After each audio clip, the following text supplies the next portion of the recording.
Hi, I'm Tim Schools, President and CEO of Capstar Bank. Capstar Bank is excited to host this year's event, and I congratulate all honorees.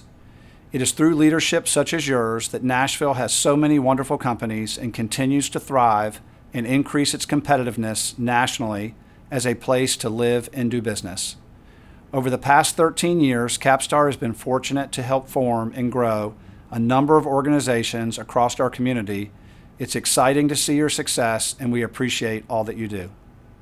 Good afternoon. Welcome to In Charge Talks, during which we interview leaders of local companies, get their take on their leadership style, trends within their industry. I'm William Williams, Managing Editor of Nashville Post. With me today is Tyler Cauble. He owns the Cauble Group in Parasol. It's a property management company. Tyler, welcome. William, thanks for having me, man. You're welcome, yes. So, first thing, out of curiosity, I guess we have to start with the pandemic. How has it impacted, both positively and negatively, your industry and specifically your companies?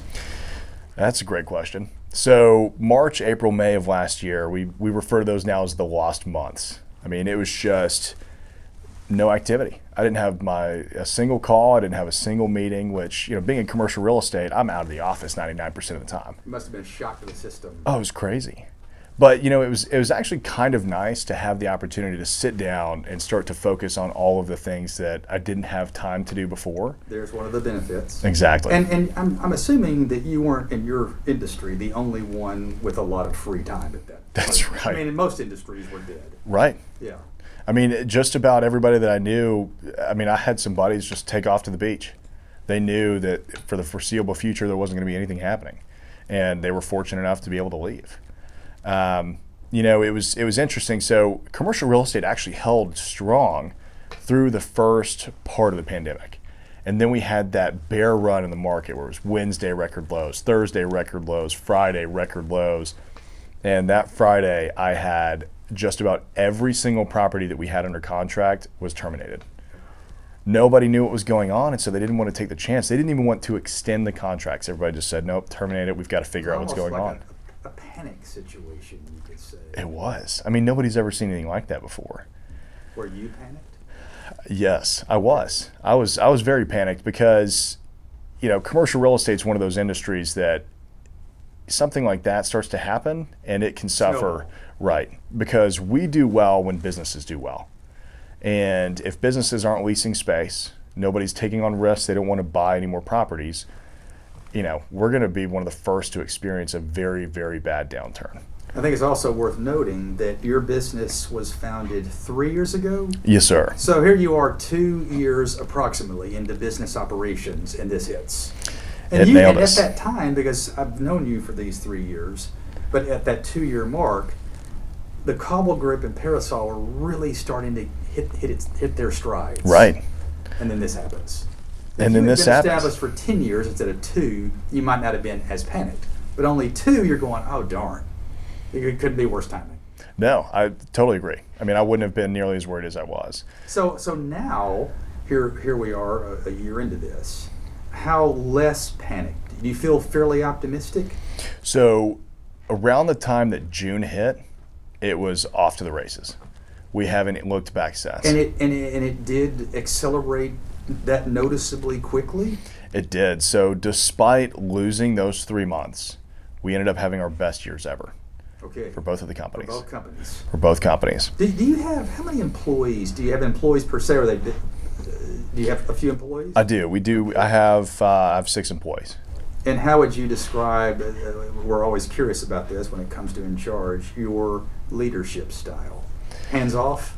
Yeah, I would say I'm a lead by example kind of guy. I'm out in the trenches, right? So I'm going to be the one carrying the flag and running forward and hoping everybody follows me. So we reported fairly recently on, and we'll have this in the magazine, this is a former car wash on Gallatin. You're going to take there are 6 bays where the cars were washed. You won't actually be able to, as a customer, go inside the bay, but you can walk up, order your food, take it, eat it either on the side or off premises. This is going to be the first time this has been done in Nashville. That's correct. Now this is for someone in the real estate industry, this is a kind of a cutting edge concept. You came up with this with some others. Refresh my memory. I did. So I've got a couple of partners in that deal. Okay. And we'd been looking at this car wash since, I don't know, maybe January or February of last year. And we couldn't figure out what to do with it. We originally had plans for 6 short-term rentals. It's kind of the ideal spot for short-term rentals, right? I mean, it's a small piece, it's on the major corridor, not too far from downtown, but that just never really excited me. We looked at retail, we looked at office, we couldn't park it. There were so many things that just didn't make sense. And then the pandemic hit, and the commercial real estate brokerage started getting all of these calls from restaurants going, look, we just want something where we can open up for to-go and delivery. And keep it minimal expenses. That's it. They in terms didn't. of operations. No dining room because nobody could It dine. was perfect as it relates to the pandemic. That's exactly it. I mean, I tell everybody it's a COVID baby. It would not have happened if COVID hadn't happened. Yeah. So it was, making the best out of a bad situation, right? And so you said you'd like to do, ideally, some more. And you've told me, refresh my memory, when will we see on-site work? And what's the address again? It is 1101 McKinney Avenue. 1101 McKinney. So McKinney and Gallatin, not far, just north of 5 Points. Yes, sir. You're still in the heart of the action. It's almost it's one parcel north of the new Publix over there. There you go. So you walk right over there. Hill Center, Greenwood. Yes, sir. Okay. Yes, sir. And So when would you we're like to expecting we're expecting shovel in the ground in the next couple weeks. So we're going to start demo first. Okay. Get that out of the way while we're finalizing our building permits. And this is Pfeffer Torode. They're based in Nashville. They're the architect. That's Yes, Jamie sir. Pfeffer. The man does fantastic work with his team. He's one of the best. Okay. So you're clearly excited about this. Have you talked to people who've said this is ridiculous? This is not going to fly. Some naysayers, some detractors, if you will. You know, when I first started working on it, we did, which is always nice to have. But it wasn't about the idea of the project. It was, you're not going to get those rents. That's what I kept hearing. And it's good because it makes you second guess it and look into it a bit more and really solidify why you believe what you believe. Also probably gives you a little bit more incentive and motivation that you would have otherwise. I'll prove these people wrong. Exactly. Yes. Exactly. We had a few people that said you'll never get that call list when you decide to lower the rents. And I said, okay, we'll keep you on the list. And of course, 2 weeks after you ran the story. And now done. You've got a lot of interest. We've got the longest wait list I've ever had for a project. So you're saying that when it opens, it should open fully leased. It's already fully leased. It's fully pre-leased. Yes, That's sir. it. That's fully pre-leased. That's congratulations. Thank you. That's a big deal. We're Did really your- excited about it. Again, as a leader overseeing your company, did you delineate some responsibilities to your employees with regard to getting this up and running? So Or are typically, you basically doing 90% of the work for this? so on this project, I kind of ran with it because it's so small that all we had to do was make a couple of phone calls There you go. and get it out there. And it was relatively simple and straightforward. We didn't have to have any complex lease negotiations. We just said, hey, look, this is the lease, this is the box. Very simple and straightforward. And, we had no shortage of restaurateurs or foodies that wanted to start, people that had been working back of house as a sous chef or a line cook that got laid off because of COVID that finally had the opportunity to go out and start their own business. And the most exciting part about it is that it's affordable. So those people, it's tough to make money in the restaurant industry. It's tough to go open up your own restaurant for the first time. And so these, you're a traditional restaurant, you've got to spend 6 or 7 figures to build it out, sign a 10-year lease. Right. You've got to go raise capital, and a lot of these guys don't want to do that. They can't. I mean, that's tough. Whereas the wash I refer to it as the co-working. The wash. Yes, sir. I refer to it as the co-working of the restaurant industry. There we go. Because you're not quite a commissary, but you're not a traditional restaurant, just like you're not working out of a coffee shop, but you don't have a traditional office. And though similar to Hunter's Station, which is also in the story that I'm writing, yes, sir. I interviewed Matt Bonner, you know him. It's still very different because you don't actually. That's right. I mean, you're not eating indoors. You Right. can at least eat indoors at Hunter's Station. That's there correct. will be no indoor dining option at the wash, correct? So we will have Maybe a covered- small, that's correct. Covered area? So we'll have some covered area. But it still would be exposed to the wind and temperatures, would it not? Yes, but we will be dropping plastic sheets down. We'll actually be able to control the temperature That's in the good. winter. And then I'm opening a bar in Bay 6, and there will be some seating in there where you can just go grab food, hang out in the bar as well. I would like to be the first to report this. I'm sure. So, Well, you will be. Nobody knows that yet. So on this theme, and what is Eagle Rock out of Seattle? I forget the man's name. Scott Shapiro, I believe it is. He and Bert Matthews, they're doing 2 buildings, one in Wedgwood, Houston, one in Sobro, with the micro units. Yes, where sir. You can live in like a 230 square foot apartment. You don't even have a kitchen. Love The it. kitchen is down the hallway. That's thinking outside of the box in your industry, just like you've thought outside the box with the wash. Nobody has done what I'm about to say. A for purchase residential product, 300 square feet, it's just one box, but you have a little kitchenette. Right. And Bill Williams can buy one for $230,000. Yep. Who's going to do that first? So we've actually thought about doing that. Okay. Because we've got a lot of these businesses that we're working with are moving from California and New York. And they're used to living in small spaces, some of their people. They're used to living in Yeah. small spaces, and their frustration, they have the wherewithal. They want to spend $1.5 to $2 million. But if you're going to spend that much money on a house in Nashville, you've got to go get a 4,000, 5,000 square foot house. And they don't want that much house. They don't want that much house. Right. So they're saying, look, I want the most high-end luxury condo that you could possibly have in Nashville, smallish. but I want it to be 1,200 square There feet. you go. And you imagine, 1,200 square feet. And that product doesn't exist either. It doesn't. I mean, so the product that I mentioned, which doesn't exist in Nashville, and the product that you just note, again, thinking outside the box as someone in your industry, you're open to down the road. I mean, you've been doing this for 3 years only, so it takes time to get yourself established. But That's you right. like the thought of both these concepts? I do. I think Okay. they're the future. You look at some of these bigger cities, and look at Japan. They've been doing that for Right. years and years, And successfully so. successfully so. Yeah. And so I don't see how that couldn't happen in Nashville. It's inevitable because Nashville's getting more expensive. We've got an affordability crisis in the city, both in housing and in business, really.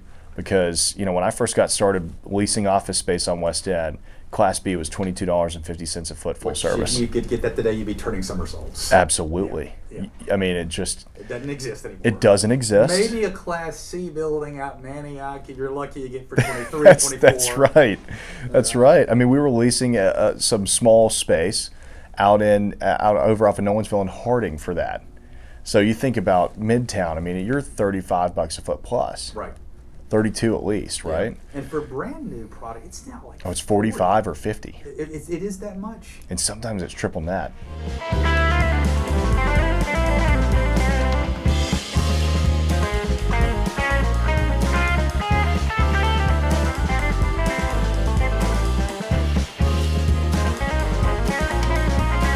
Changing gears, because I don't want to lose time and not be able to touch on this. You bought a building in Chattanooga. I did. You and I have talked about how you see Chattanooga as a hidden gem to some degree.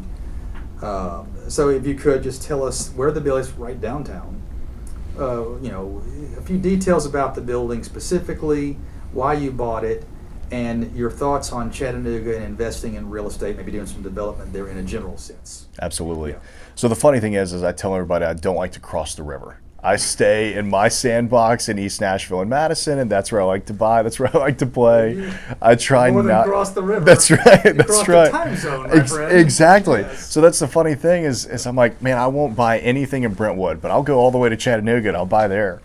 So And how long had you been thinking about investing in Chattanooga? 2 years. Okay. 2 years. We'd been looking for a while. So Chattanooga is a very interesting city. To me, it reminds me of the big brother to East Nashville, which I think is why I find it so attractive. Gritty, quirky, funky, cool people. Exactly. Yeah. Tech forward, Yeah. green, Yeah, young.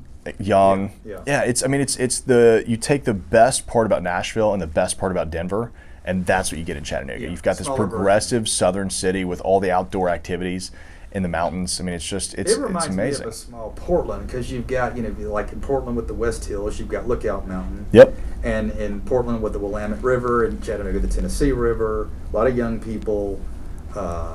So where will you be, or your company, 5 years from now as it relates to owning and or developing in Chattanooga? I would love to be doing as much there as we are in Nashville. There we go.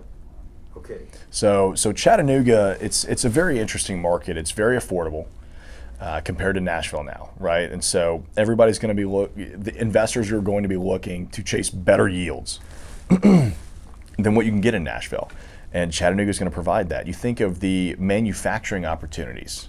Let's not even get into tech yet. Look at the manufacturing opportunities in Chattanooga. You can ship 2 hours to Atlanta, 2 hours to Nashville, 2 hours into the Carolinas. Yeah, it's that's huge. very well placed. That's a better location in many respects than Nashville. Absolutely it is. Absolutely. Because for a manufacturer, right? Because you can ship 2 hours to Nashville and then fly out. Right. Or you could just ship 2 hours to Nashville, ship 2 hours to Atlanta. You don't have to send on a plane or spend 4 hours or anything like that, which is pretty amazing. Chattanooga has treated high-speed internet almost like a utility. So they've had fiber for years and years. Connectivity in the country. And it used to be in the world until a city in China recently surpassed them. But fastest in the country. Why is Chattanooga's metropolitan statistical area population, which I think annually is growing at about 1%, if that, I think ours is 2, which is very good. Why is it not growing fast? Has it been overshadowed by Atlanta and Nashville, and that's soon about to end?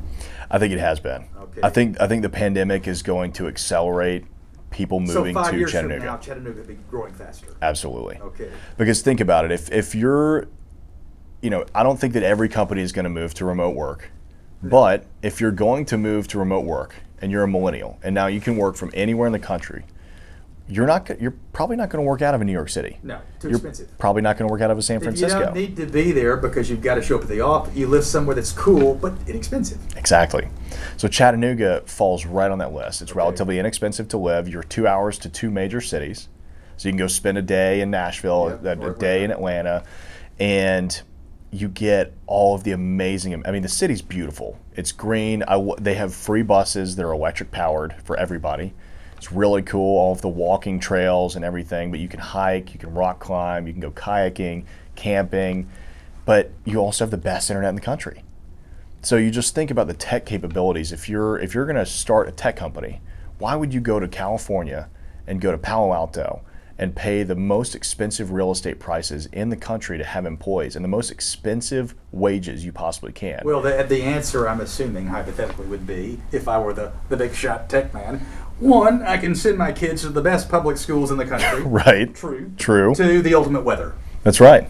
And those are two Both good reasons. great. Both great. But at some point, does the cost for those two things, is it worth it?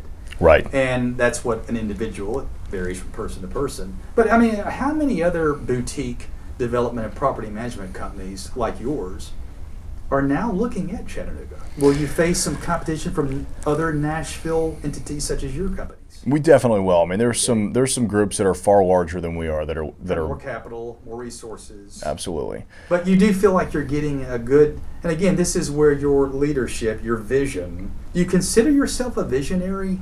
Probably not. I don't know that I don't yet. think many people do. I think we have fun on our projects and we do Yeah. things differently, but I wouldn't call myself a visionary necessarily. Why did you get into this industry?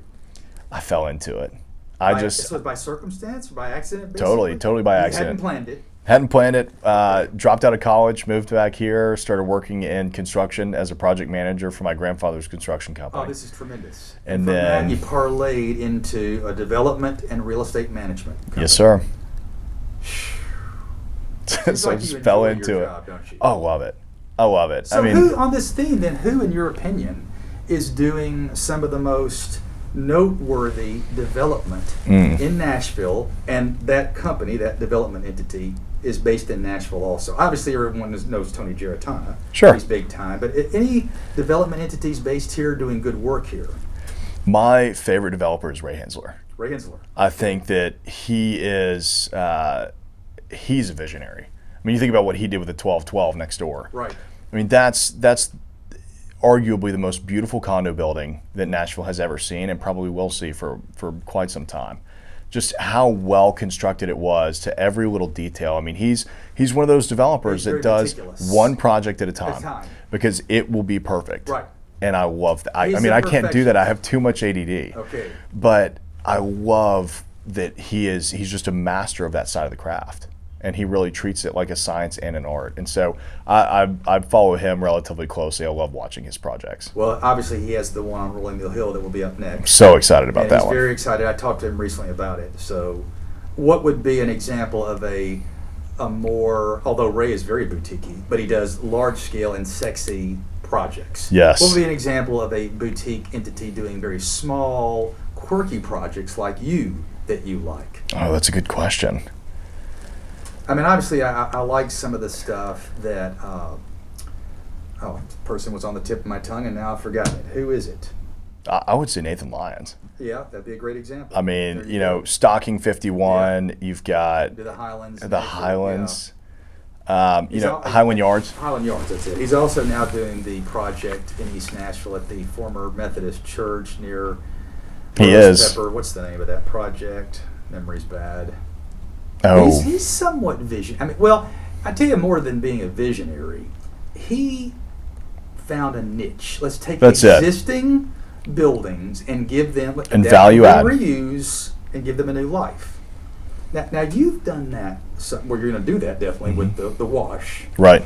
But well, it's just such an easy way to carve out your own niche in Nashville, right? Because there's the old guard that has all the money. They're developing all the big projects. Right. They don't you're care. You're not going to usurp them, obviously. No, of course not. Yeah, you're not even going to try. I don't want to compete with them. But you look at the nations. They're not going to look at the nations. No. So Stocking 51 was a brilliant move. For Nathan. East Nashville. They're not looking at East Nashville. They couldn't care less about crossing the river. And so there's just so much opportunity there. So on this theme, is there within 2 to 3 miles maximum of the downtown core, for example, Flat Rock / Woodbine, is there an urban, and I use that term loosely, it's not urban by New York City standards, but that's right. Standards. If you can see trees. Oh, yeah. That's kind of untapped, under the radar. Any areas, there's Grandview Heights, for example, it's very industrial. I can't give away my secrets. Okay, don't say that. But you're saying there are a few left. I mean, look at North Nashville. North Nashville has so much potential. It's right across Rosa Parks from Germantown, which has some of the, I mean, there was a record set, you wrote the story, set $512 per square foot for a townhouse over there. Yep. It's unbelievable. And then you cross Rosa Parks and all of a sudden it drops dramatically. The land is affordable. That's right. And the urban grid is in place. Sidewalks. Got the sidewalks. Zoning. There's no reason Buchanan can't be the next 12th Avenue. Right. And I know that there's probably a lot of people that are going to get mad at me for saying that.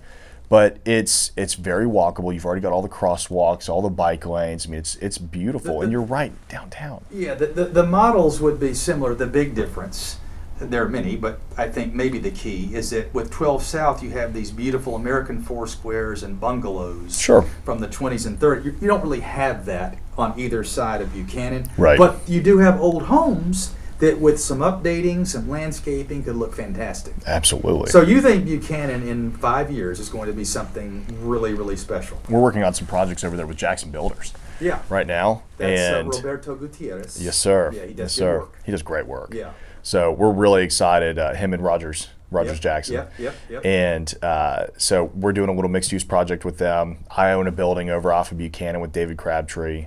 Do me a favor, ask David Crabtree if he'll please call me. Okay. I've got some questions for him. I could do that. He's hard to get in touch with. I own several propies with him, and even I can't get in touch with the guy. He's very pleasant, but the times I've talked to him, but it's just tough to get in touch with him. So. Yeah, when you're managing about $1.2 billion in real estate, and that's one of those you referenced earlier. A great example, Brookside, of an old school, well-established. They know where they're going to go. They know where they're not going to go. They've got their box. You're not going to try to challenge them where they are. Exactly. So. Yeah, I mean they've got Green Hills. Yeah. I'm not going to go to Green No. Hills.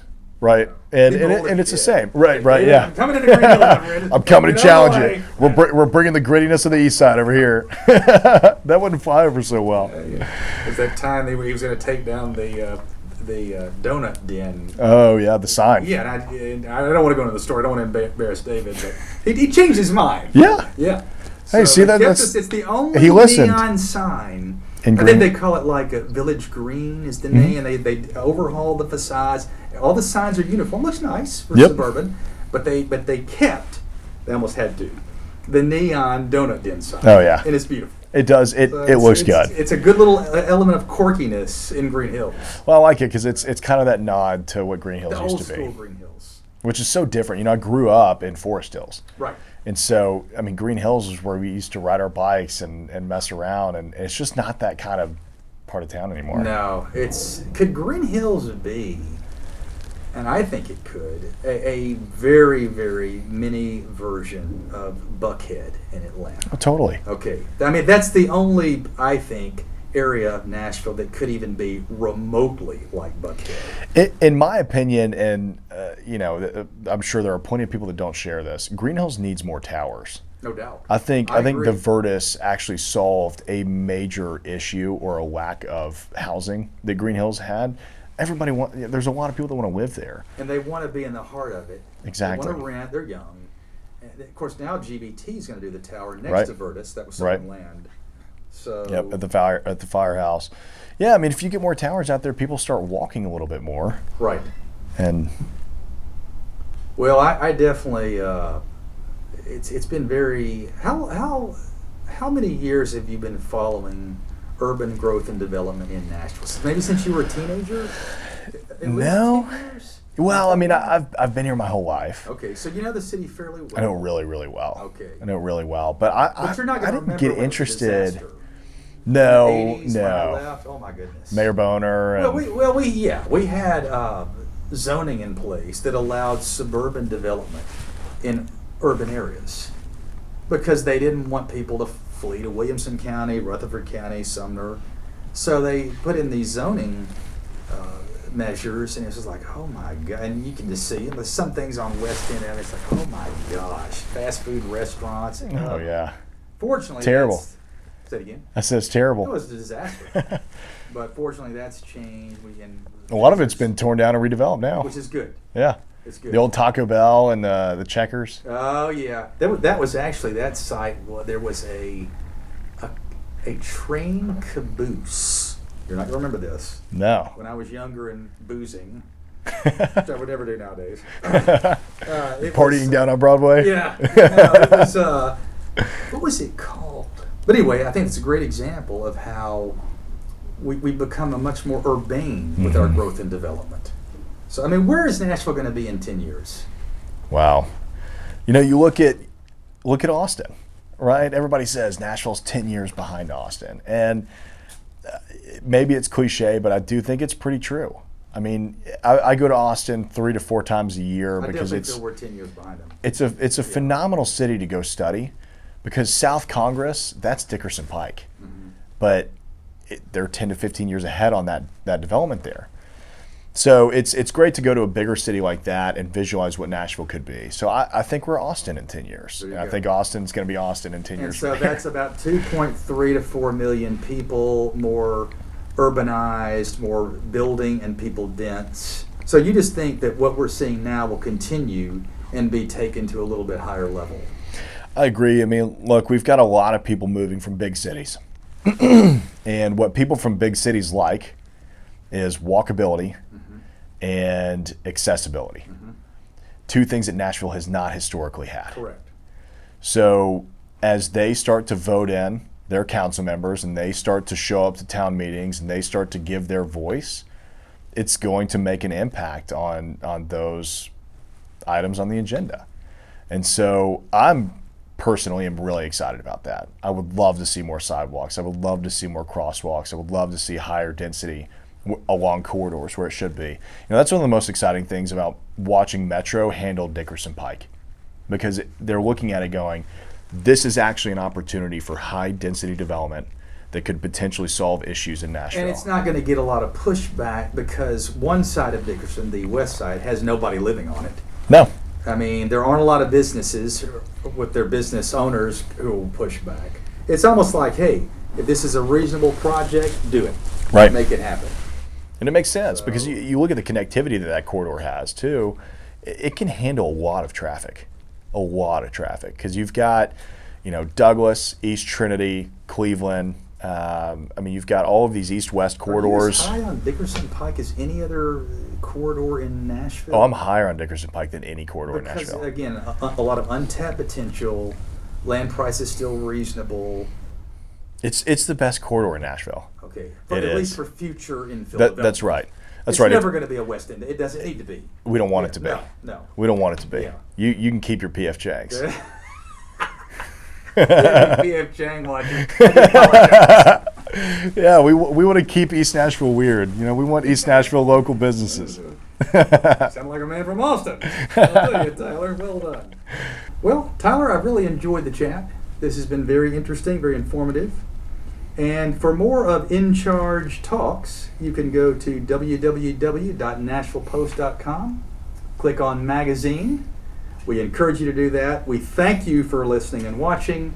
We thank you for reading Nashville Post.